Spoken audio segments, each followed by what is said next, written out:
कि हे मुनीश्वरों, मैं और भी तुम्हें इससे आगे की कथा सुनाता हूँ, सुनो। सतयुग में तुंगतु नाम का राजा था, जो अपनी प्रजा का संतान की भांति पालन किया करता था, किंतु भगवान सत्यनारायण का प्रसाद न लेने के कारण अनेक प्रकार के दुख उठाने पड़े। तो राजा कैसा था, राजा की क्या विशेषता थी? नीति निपुण चाहिए निरपति, पालक प्रजा महान, और देश शत्रु के सामने करे न म्यान कृपान। तो राजा कैसा होना चाहिए? नीतिवान, नीति में निपुण होना चाहिए, और प्रजा को संतान की भांति पालन करना वाला होना चाहिए, और अगर दूसरा देश आक्रमण कर दे तो डटकर मुकाबला करने वाला होना चाहिए। ऐसा राजा महान होता है, ऐसा राजा तुंगत था। इस प्रकार प्रजा पालन, तो उसने प्रसाद का तिरस्कार कर दिया, जिसके कारण बहुत बड़ा दुख भोगना पड़ा। एक दिन राजा शिकार खेलने के लिए वन में जाता है, जहां जाकर के उसने बहुत सी जीवों का शिकार कर दिया। वहीं वट वृक्ष के नीचे ग्वाल बाल भगवान सत्यनारायण का व्रत कर रहे थे, किंतु गर्व के कारण ना तो राजा पूजा स्थल पर गया, ना ही भगवान को प्रणाम किया। जब गोपबाल उसके सामने प्रसाद रह गए तो प्रसाद का तिरस्कार कर दिया, अपमान कर दिया, जिसके कारण बहुत बड़ा दुख भोगना पड़ा।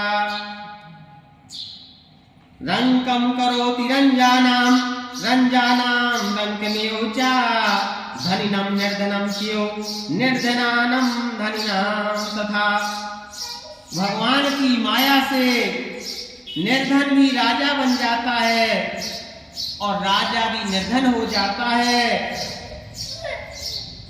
निर्धन के पास भी धन आ जाता है, धनी के पास से भी धन चला जाता है। इस प्रकार जाकर के इस राजा की दशा हुई, राज्य पुत्र आदि नष्ट हो गया। तब जाकर के यह मन में विचार करता है कि हे भगवान, मैं यह सब क्या होगा। तब जाकर के उसके मन में विचार आया कि वहीं चलना चाहिए। तो कहते हैं दुख में सुमिरन सब करें, कि सुख में करे न कोई, और जो सुख में सुमिरन करे तो दुख काहे को होए। मनुष्य को भगवान की याद कब आती है? दुख के समय, विपत्ति के समय। लेकिन मनुष्य को चाहिए कि सुख और दुख में निरंतर भगवान को भजते रहें। इस प्रकार जाकर के अब वह सब उसकी मनोकामना पूरी होती, जैसा उसका धन था वैसा धन कर दिया। और भगवान विष्णु कलयुग में भगवान के अनेकों रूप हैं, अनेकों नाम हैं। जो मनुष्य भगवान को जिस नाम से जिस रूप में जैसे भजता है, भगवान उसको उसी रूप में दर्शन देते हैं। इसलिए भगवान को कोई काल कहता है, कोई ईश्वर कहता है, कोई सत्यनारायण कहता है, कोई शिव कहता है, कोई विष्णु कहता है, कोई कुछ कहता है, कोई कुछ कहता है। ऐसे एक ही शक्ति और ब्रह्म के अनेकों नाम हैं। शक्ति मतलब दुर्गा जी, तो दुर्गा जी से ही अनेक रूप बने, अनेक रूपों का निर्माण हुआ। और ब्रह्म मतलब विष्णु जी या शिव जी, इनके ही अनेक अवतार हैं, इनके ही अनेक नाम हैं। जो मनुष्य भगवान को जिस नाम से जिस रूप में जैसे भी भजता है, भगवान उसको उसी रूप में दर्शन देते हैं। सभी देवों ने मिलकर के भगवान सत्यनारायण का विराट रूप धारण कर लिया। हे मुनिगण, जो इस कथा का नित्य पाठ करते हैं, कथा को सुनते हैं और सुनाते हैं, उनके सभी प्रकार के पाप ऐसे भाग जाते हैं जैसे सूर्य उदय होने पर अंधकार भाग जाता है। अब श्री सूत जी महाराज कहते हैं, अब मैं तुम्हें इनके अगले जन्म का हाल सुनाता हूँ, सुनो। इस कथा में जो सतानंद नाम के ब्राह्मण निकले, अगले जन्म में सुदामा होते हैं और श्री कृष्ण की आराधना करते हुए मोक्ष को प्राप्त हुए। इस कथा में जो लकड़ी बेचने वाला लकड़हारा निकला, अगले जन्म में धीरराज हुआ और भगवान श्री रामचंद्र जी की सेवा करते हुए वह भी बेड़ा पार हो जाते हैं। इस कथा में तो निषाद राज की कथा ऐसी है कि एक समय की बात है कि यह निषाद राज पूर्व जन्म में समुद्र का कछुआ हुआ करता था।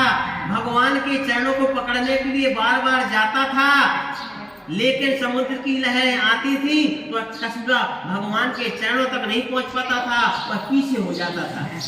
वह कछुआ निषाद राज बना।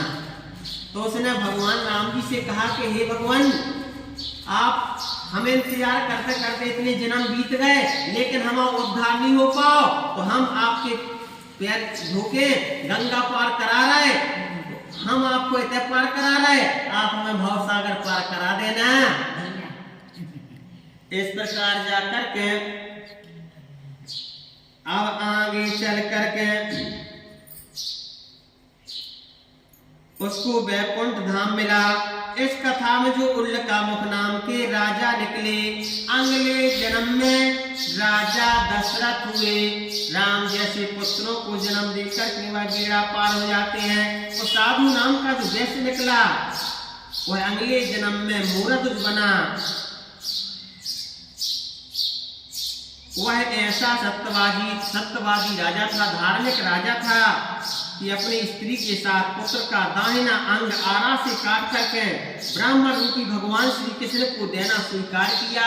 कथा इस प्रकार से है कि एक बार भगवान ने विचार किया कि मूर्ध राजा बड़ा सत्यवादी राजा है, इसकी परीक्षा लेना चाहिए। तो कथा शुरू होती है द्वापर युग से। क्या हुआ कि पांडवों ने यज्ञ किया और भगवान ने थोड़ी सी प्रशंसा कर दी कि हे धर्मराज युधिष्ठिर, तुम्हारा यज्ञ सफल हुआ। तब जाकर के युधिष्ठिर के मन में अभिमान पैदा होने लगा, घमंड पैदा होने लगा। भगवान ने विचार किया कि मेरे भक्त के मन में घमंड अभिमान पैदा हो रहा है, कैसे दूर होगा।